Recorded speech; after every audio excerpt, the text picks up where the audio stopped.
Pregnancy டைமில் millets அதிகமாக எடுத்துக்க சொல்லுவாங்க. டேரெக்டாக இந்த வழியில் எடுத்துக்கிறேன்னு தெரியலனா ஈஸியாக அந்த மாதிரி இட்லி தோசையில் வந்து எடுத்துக்கலாம். உளுந்த மாவு மட்டும் தனியாக அரைச்சி வச்சுருக்கேன். அதில் கேப்ப மாவு தனியாகவே ஃப்ரெஷ்ஷாக பவுட்ரு மாவாக வச்சுருக்கேன். அதை வந்து மிக்ஸ் பண்ணிவிட்டு தான் தோசை ஊற்றி சாப்பிட்றது. மில்லட்ஸ்லாம் சாப்பிட்ணும் அப்படின்னா ரொம்ப ஹெல்த்தியாக சாப்பிட்ணும், பணம் அதிகமாக செலவழிக்கணும்லாம் இல்லை.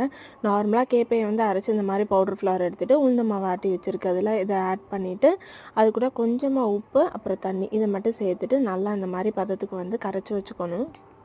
தாராளமாக இதை நீங்கள் வந்து 3லேருந்து 4 நாள் வரைக்கும் யூஸ் பண்ணிக்கலாம். புளிக்காமல் சூப்பராக இருக்கும். இதை வெளியில் எடுத்து வச்சு புளிக்க வைக்கணும்லாம் தேவையில்லை. இந்த மாதிரி பதத்துக்கு வந்ததுக்கப்புறம் இட்லி ஊற்றுனீங்கன்னா சாஃப்டான ராகி இட்லி ரெடி. அதே மாதிரி தோசை ஊற்றினோம்னாலும் கிறிஸ்பியாக சூப்பராக வந்து தோசை ரெடியாக இருக்கும். இதுக்கு கார சட்னிலேருந்து தேங்காய் சட்னி வர எல்லா காம்பினேஷனுமே அல்டிமேட்டாக இருக்கும்.